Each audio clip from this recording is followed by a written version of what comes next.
Straight ahead on 12 News, a Maple Grove man voted funniest dad. I really am happy I won, I'm not going to lie. Why he's determined to make others laugh.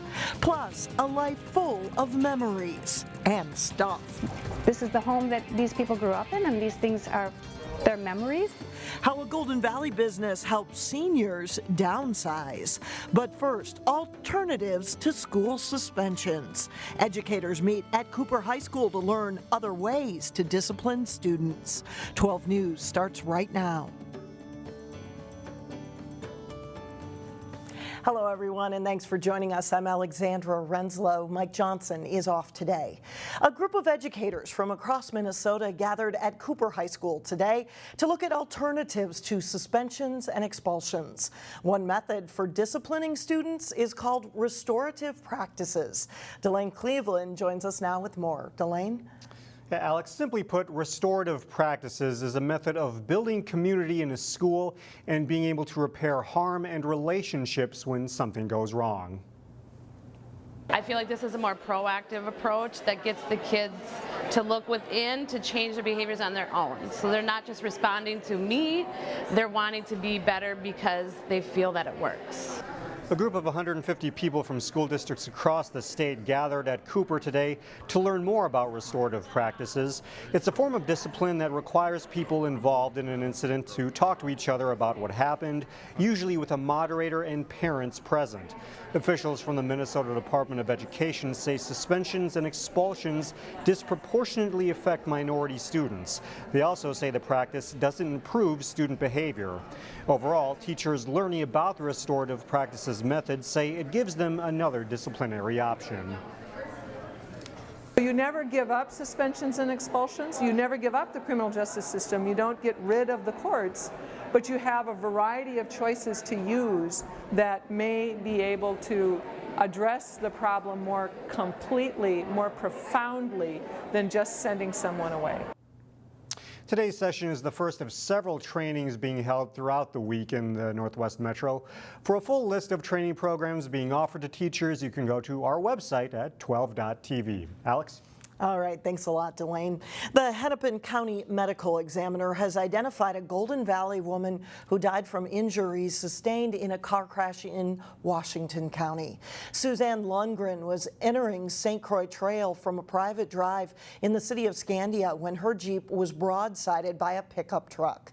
Lundgren died June 15th at North Memorial Medical Center in Robbinsdale. That was a week after the crash. Lundgren was 72 years old. There will soon be a new and safer way to get rid of unused and unwanted prescription drugs in Golden Valley. A medicine drop box similar to what you see here will be made available in the lobby of the Golden Valley Police Department. The tentative start date is Wednesday. Along with prescription drugs, over-the-counter medicines, vitamins, and drugs for pets are also accepted. The drug box in Golden Valley will be available 24 hours a day, 7 days a week. This week, the Crystal City Council will consider penalties for 2 liquor stores caught selling alcohol to underage customers. Adair Liquor and Crystal Wine and Spirits failed compliance checks last March. It was the first violation for both of the businesses. The penalty for a first violation is a $750 fine and a 1-day license suspension. The Crystal City Council will vote on the penalties Tuesday night. A Brooklyn Center manufacturer cuts the ribbon on an expansion, while a new child care center readies to open and a new housing development takes off. It is a roundup of local business updates in this week's Business Matters. Brooklyn Center manufacturer Cascrew is reaching new heights with its $2.2 million expansion. You have to poise yourself for growth, and you never want to be behind the curve when it comes time to ramp up. So you always want to be thinking forward that direction. Cascrew produces parts for Bobcat, Toro, and Polaris.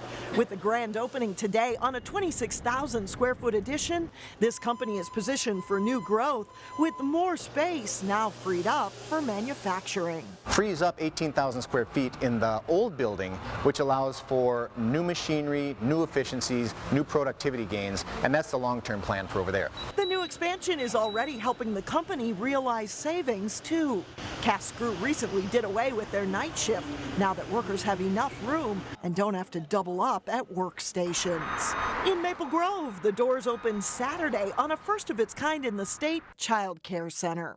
The 33,000 square foot Children's Learning Adventure will offer after-school programming, summer camps, and early childhood learning for infants through 6th graders.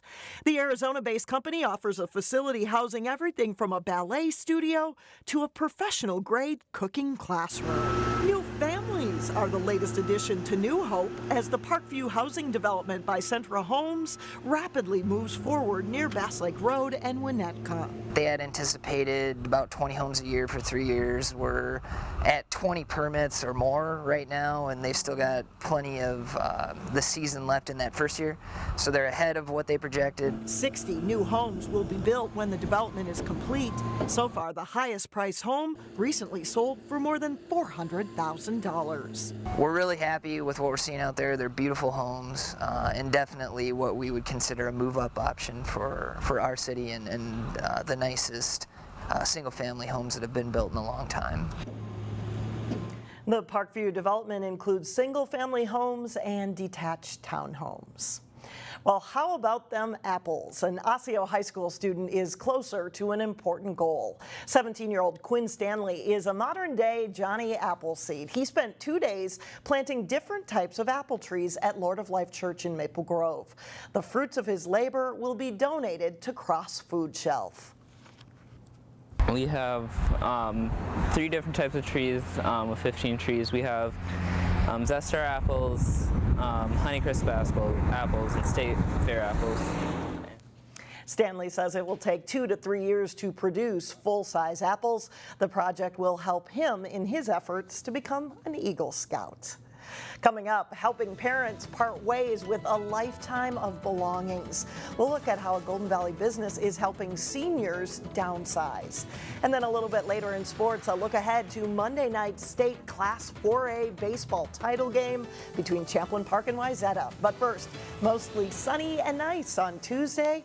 High temperatures in the lower 80s. We'll be right back. Welcome back. Many baby boomers are downsizing and moving out of their homes. A Golden Valley company is trying to make the transition a little easier for seniors. Reporter Sonia Goins has more on this growing business. I know, but I mean, I gotta see if they fit me. Mom, I think you have enough clothes. Brian Timerson is helping his 88-year-old mom, Mavis, move out of the home he grew up in. She's lived here for 50 years, and you know, this was just 50 years worth of memories, but also just a lot of stuff. He's using Golden Valley Company Empty the Nest to clear out the house. It's just so convenient to have it all done at once. Moving out can be emotional for seniors and children who have to clean out their parents' home. It's a little bit hard. She's pretty tough though. More than 12 crew members are packing up and sorting Mavis's things. What they want to do is know that all these valuables are going to a good place. Things of emotional value families will keep. Mavis's precious unwanted belongings will get a new home. Some things will go to charity. Here we go. Right, ready? While others will go to the Empty the Nest thrift store. These chairs were in the house that you filmed at. Customers were lined up Saturday morning, even before the doors to Empty the Nest opened.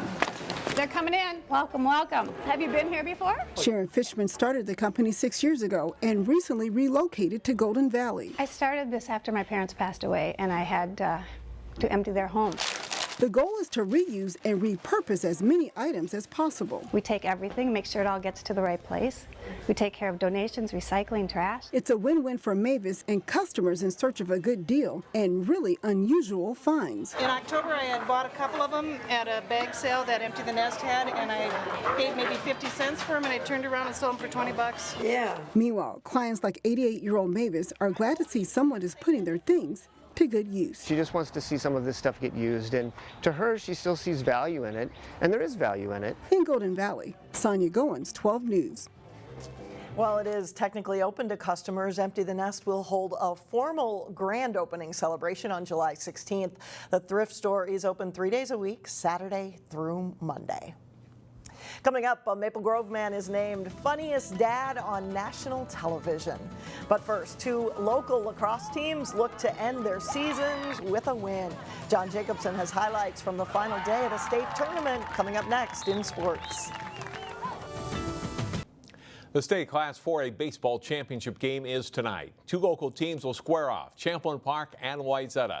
The teams were rained out in their regular season scheduled meeting, but they will meet Monday evening at 7 at Target Field for the title. Each team has just 3 losses this season. Neither school has won a championship in baseball. The game will be streamed live for a fee at prep45.com. Here's how each team got to the title game. Wayzata faced Lakeville North in the first of the 4A semifinals. No score in this one until the 5th inning. And then the Panthers' Michael Dooney singles to left field. Nick Smith comes around to score the game's first run. Dooney's big 2-out hit gives Lakeville North a 1-0 lead. Down 2-0 in the 6th. Cody Getters of Wayzata at the plate, and he comes up with his biggest hit of the season as a 2-run single to center. Parker Lavacek and Griffin Schneider scoring. Wayzata ties the game up at 2. Jake Marsh pitches well in relief of starter Brendan Brody. Marsh throws 3 innings, retiring the final 8 batters he faces. Bottom of the 8th inning for Wayzata. Runner on first, Schneider at the plate, and he belts a 2-2 pitch deep to left and over the fence for a 2-run homer. The Trojans win it 4-2 over Lakeville North, moving them into the championship game. In the other semifinal, Champlin Park faced Woodbury. This one was a pitcher's duel. Bottom of the first, Eric Smith singles up the middle to score Wiley Johnson and Eric Pearson. 2-0 Champlin Park. The bats, though, pretty quiet after that. Woodbury gets on the board in the 3rd inning. Sebastian Holt Manchura with a single up the middle to score Logan Welch, who had doubled. And it's a 2-1 game. Rebels pitcher Aaron Klepner makes those early runs hold up, and he fields his position very well, too. He gets the out on the bunt here, and it stays 2-1 through 6 innings. Drew Nelson comes on to get the final out with 2 on in the 7th.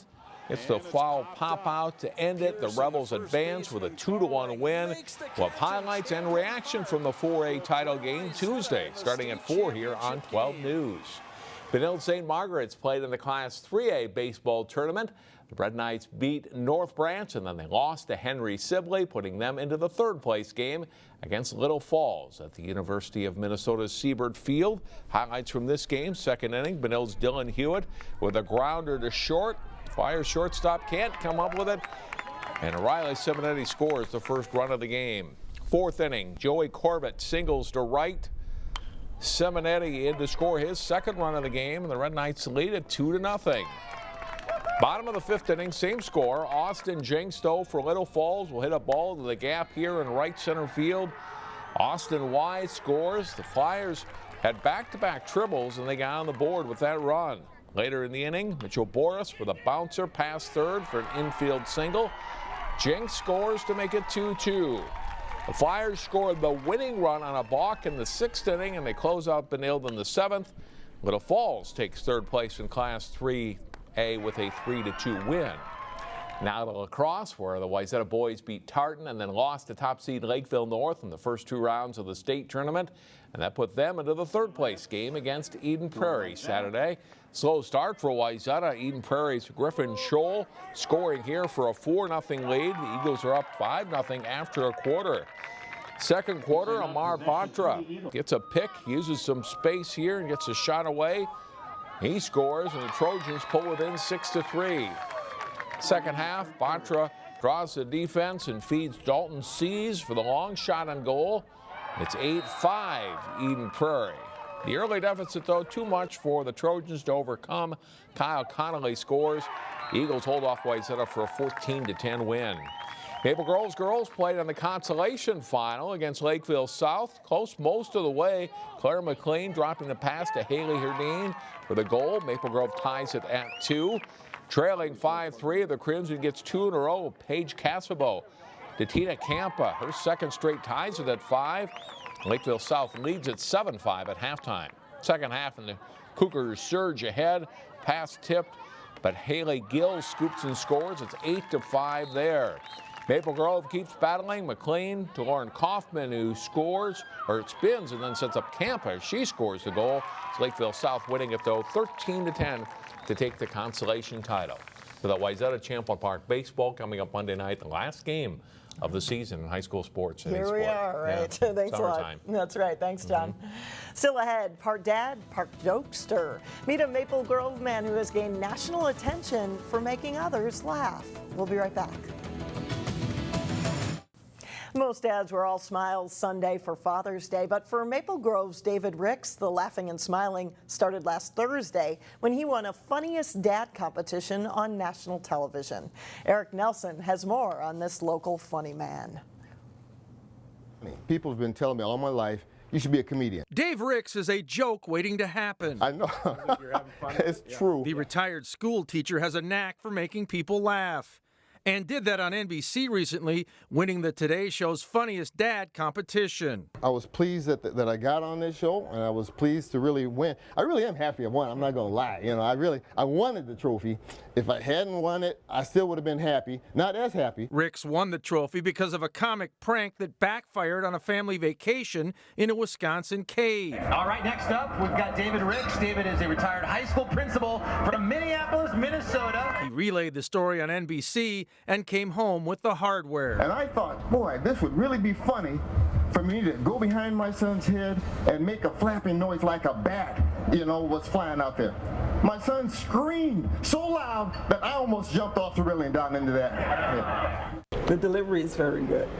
He's very articulate and sincere when he makes his delivery. So I really like that in him. When you're a funny man, you got to have a wife that likes to laugh too. Ricks has been in Maple Grove for 13 years and runs the Sheer Treasure store in the Northtown Mall with his wife Gail.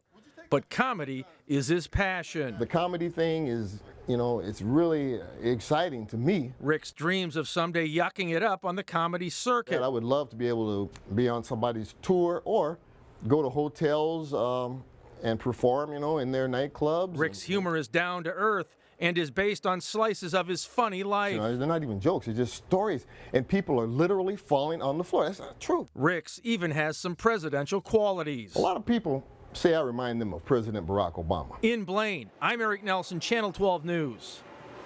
If you would like to see Ricks perform, he will be at the Acme Comedy Club in Minneapolis on July 15th. So you have a chance to check him out. Seems like a good guy, and I'm sure that trophy is getting a lot of attention at a store of his, right? Prominent place. Exactly. That does it for us. Thanks so much for joining us. We'll see you back here again Tuesday starting at 4.